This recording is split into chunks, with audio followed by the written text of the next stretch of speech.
আসসালামু আলাইকুম রহমতুল্লাহি ওয়াবারাকাতুহু। কাছে এবং দূরে যে যেখানে আমার কথা শুনছেন, আশা করি সকলে ভালো আছেন।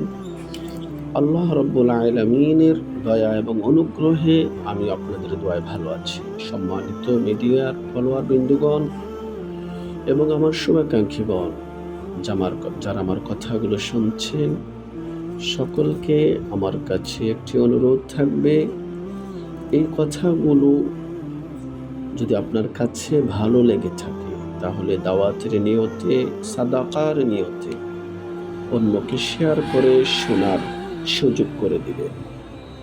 আজকে আমি আত্মমর্যাদা নিয়ে দ্বিতীয় মোটিভেশনে আপনাদের সামনে হাজির হয়েছি। মনে রাখুন, আপনার চরিত্রই আপনাকে মূল্যবান করে, চেহারা নয়। শেষমেশ গোলাপ যদি সুগন্ধিহীন হয় তবে তার মূল্যও নেই।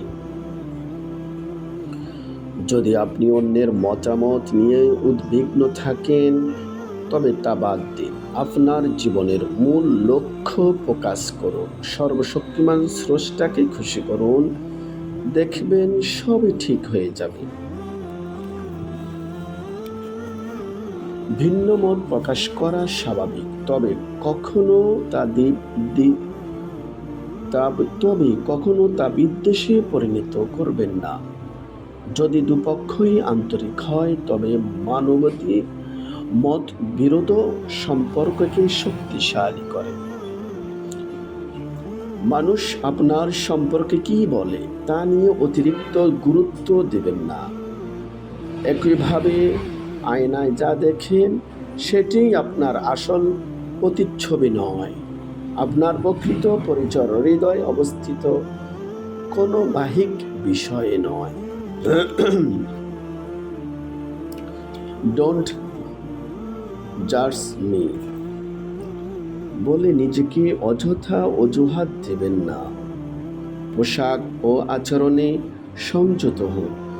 লজ্জা শীতলতা বা বিনয় দুর্বলতার বহিঃপ্রকাশ নয়, বরং এটি আত্মসম্মানের প্রতীক।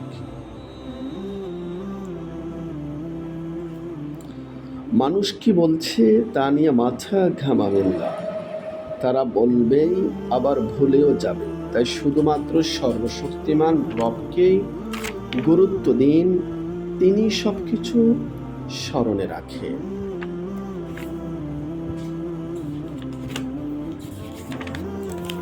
আপনার কাজ, চরিত্র কিংবা চেহারা নিয়ে মানুষের সমালোচনা করবে, তাদের নেতিবাচক কথাকে প্রেরণা হিসেবে ব্যবহার করুন, আপনাকে ধ্বংস করতে নয়। নিজের লক্ষ্য ঠিক করুন।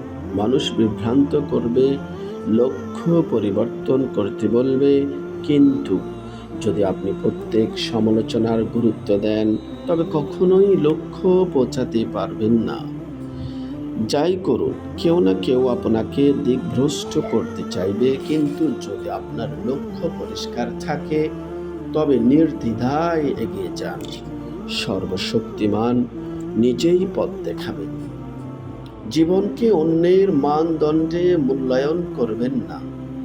আপনার যত্ন, ভালোবাসা এবং যে অন্তরসমূহকে আপনি স্পর্শ করেছেন সেগুলোই প্রকৃত মূল্য। জীবনের ছোট খাটো জিনিসগুলোর গুরুত্ব উপলব্ধি করুন। আমাদের অনেক কিছু দেওয়ার হয়েছে, তবু আমরা অভিযোগ করি। তাই আজ থেকে স্রষ্টার শুকরিয়া শুরু করুন। যাদের মৃত্যুর পরও তাদের ভালো চরিত্র স্মরণীয় হয়, তাদের মতো হন, তারাই সত্যিকারের ভাগ্যবান। তাই বিনয়ী, আন্তরিক ও উদার হতে শিখুন। সর্বশক্তিমান স্রষ্টা ছাড়া কারো কাছ থেকে কিছু প্রত্যাশা করবেন না। মানুষ আঘাত দেবে, হতাশ করবে, এটাই মানুষের বৈশিষ্ট্য। তাই প্রত্যাশা কম রাখুন, এটাই শ্রেয়। প্রত্যাশা কমালে কষ্ট কম হবে। পারফেক্ট হওয়ার জন্য চাপ নেবেন না। কেউ সম্পূর্ণ নিখুঁত নয়, বরং আমাদের অসম্পূর্ণ জীবনকে সুন্দর করার জন্য চেষ্টা করুন। আজই অ্যাকশন নিন। আলহামদুলিল্লাহ, আল্লাহ রাব্বুল আলামিন আমাদের সবাইকে ভালো রাখুন এই কামনা করছি।